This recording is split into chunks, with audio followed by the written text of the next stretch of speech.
Jojolion is personally my favorite part in all of JoJo's. Its mystery, great character designs, humor, unique stand abilities, they all come together to make a great story. But what if I told you the true villain of Jojolion isn't Toru or the Rock Humans, but it's actually something far more evil and terrifying? Jojolion is a story of trauma, of identity, and finding your place in a world that forgot you. It's much more than a story of just good versus evil. In this video, I want to explore the self-reconstruction, the forgetting, and the trauma that shapes Jojolion as a whole. Toru and the Rock Humans might seem powerful, and trust me, they are, but ultimately they're just the result of something much deeper. Toru has very little motives against Josuke Higashikata, or what I'll call Gappy. Gappy was searching for the Lokakuka to cure the Higashikata illness and learn more about his past. Toru only saw Gappy as an enemy because of his curiosity of who he is, and being made up of Kira and Josefumi's bodies. This misdirection of characters sets up the actual villain of trauma and loss of self. Gappy's existence is a collage of Kira and Josefumi's lives. So is any part of him himself? Or is it just a mix of their lasting parts? When Gappy first learns of the Walleye's powers from Kei Nijimura, he loses his cool, crying uncontrollably at the fact that he is just the result of some power. This scene is what made me really love Gappy and his tale. You can tell in just his face and emotions how confused and deeply scared he is. He goes from not knowing anything about his past to really knowing too much. Gappy later says, "Who am I? Hurry, tell me. You better hurry and explain. I'm me. I'm definitely here right now. There's no way I'm anybody but me. I'm sure as hell that I'm me. The me that's thinking right now is definitely me." This sort of, for lack of a better word, crash out is exactly what makes Gappy such a complex character. He was comedic and calm for the entirety of the part leading up to this, yet all of a sudden he loses all control of his emotions. His screaming at Kei, asking who he is, despite knowing full well that he's the combination of those two souls. Gappy calls out in hope of an answer he knows won't come. I know it sounds kind of funny, but this can be connected to the real-world psychoanalytic concept of the mere stage of Lacan. Excuse my pronunciation, but it's the stage in someone's life between the ages of 6 to 18 months in which we start to understand ourselves as an individual. We distinct ourselves from the world around us and create what Lacan calls an ideal ego of ourselves. That idealized image is inherently based on miscognition. Gappy, similar to a newborn, slowly learns about himself, but when the idea that he himself is another person, he starts to think of himself in that misrecognition. Gappy believes so hard that he's not that person, when truthfully, he is Kira and Josefumi. He thought so hard, praying that it wasn't true, but deep down he knows that it is. What defines an identity? Is it our memories, our bodies, our ideas, or is it our motives? Gappy has immense amnesia. He remembers nothing about his past, yet the memories of Kira and Josefumi influence his every action. He has no personal history, yet he's tied to so many people. If Gappy were to regain his memories from either Kira or Josefumi, would that make him that person? Or would he still be a new person reborn from the Walleye's powers?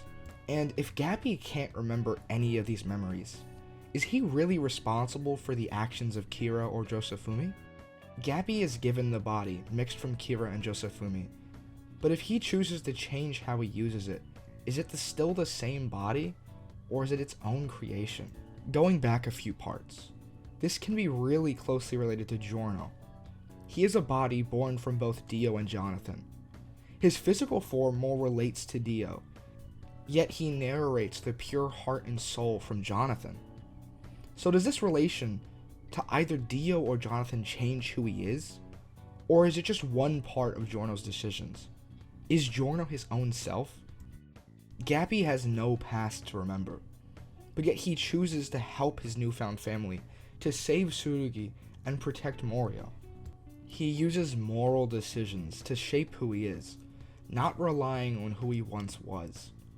His identity is not what he's made up of, but the actions he decides to take.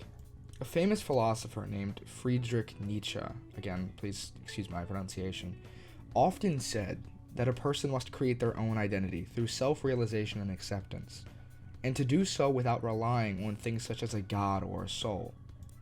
This relates back to how Gappy decides what he wants to do with his own life. He doesn't rely on the idea of a soul or inheritance. He creates his own identity by his own hand. Morioh itself engulfs and reshapes people's lives. It is built around the fear of forgetting. The walleyes develop and change the city's layout, their stocks, their day-to-day lives, yet people go on acting like it never happened. It reshapes those people from the inside out. Morioh promotes moving forward in confusion, which is exactly why being forgotten is so easy in that city. Very few people would notice a random stranger disappearing or appearing. The fear of being forgotten is deeply rooted in the town as a whole. Morioh is a metaphor and physical manifestation of psychological instability, a place where characters can literally lose themselves in who they are. The symbolism of Soft and Wet and other stands goes beyond just their abilities.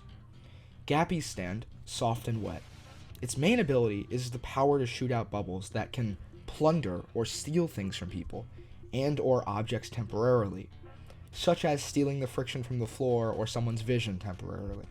Ironically, Soft and Wet's plunder ability is kind of similar to how Gappy's life was, in a way, stolen from him by Kira and Josefumi's past. Gappy wasn't able to live a normal life, building up from zero. He was forced, because of his halves, to complete their goals and fight their battles. Similarly, a stand like Paper Moon King distorts and masks reality, changing how people's perspectives perceive the world. It's similar to a deep psychological confusion and fear. Trying to find yourself can make the world and people around you distorted, scaring you even more, just like Paper Moon King did.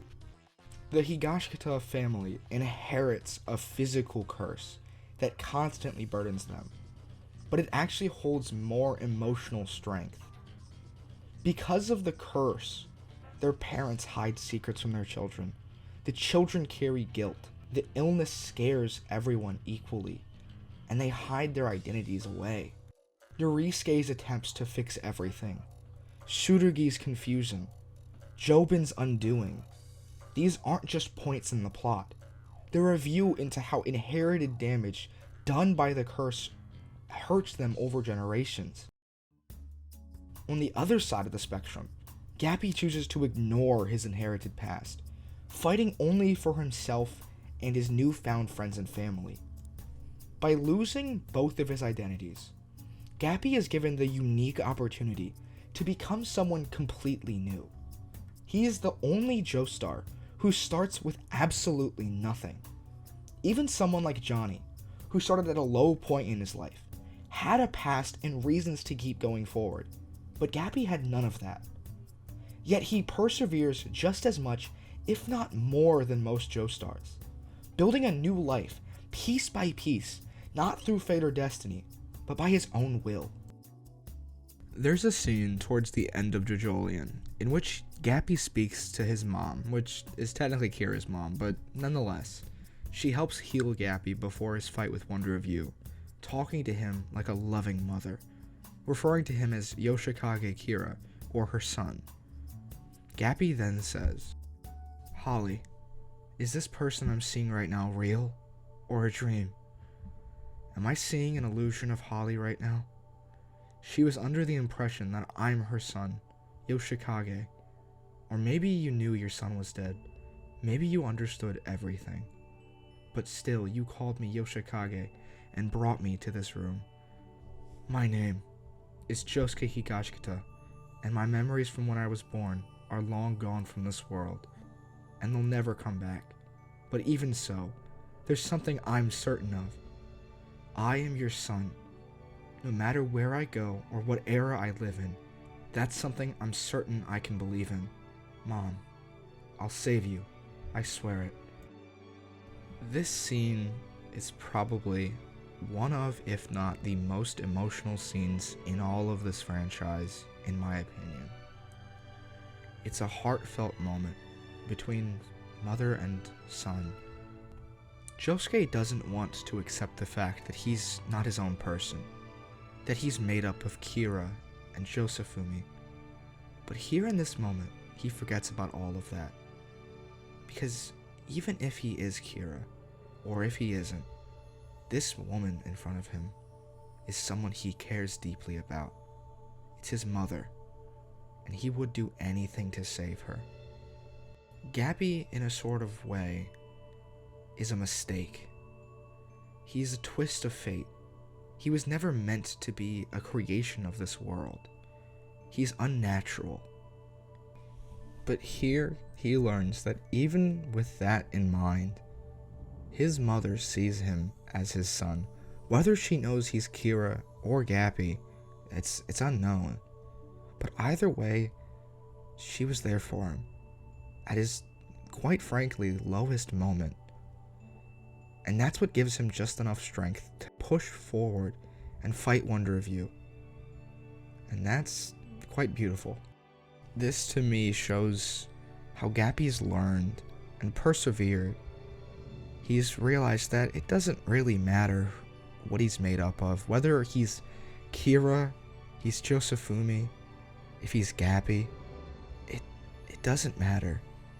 Because there's people in life that care for him either way. There's people he needs to protect, and there's things he needs to do that are more important than just a name or the parts of your body. Gappy finally overcomes that fear deep in his heart of not knowing if he belongs or who he is. He beats the main villain, not Wonder of You, but the inner conflict deep in his heart.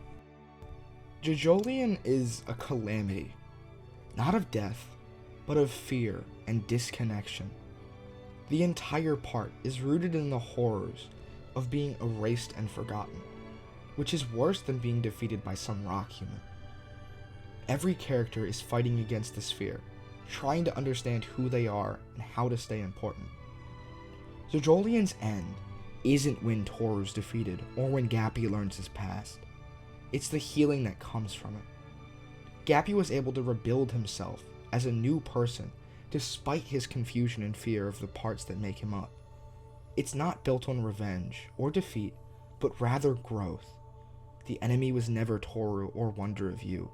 It was the fear in our hearts of being forgotten. The only way for Gappy to move forward and win was to disconnect from the fear and to create his own future.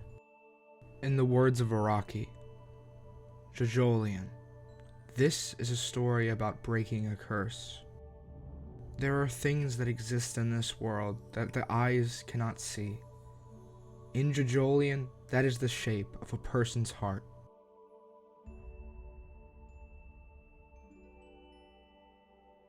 If you made it this far, please consider subscribing, or liking, or commenting, or any of that, doesn't matter. I hope you enjoyed this video if you made it this far. I enjoyed making it as always. Gappy and Jojolion are some of my favorite characters and part. And I'm just really happy to be able to talk about him in a deeper level, which I feel like most people forget about. He's very underlooked as a character, and the part's underlooked as a whole. Anyways, bye-bye.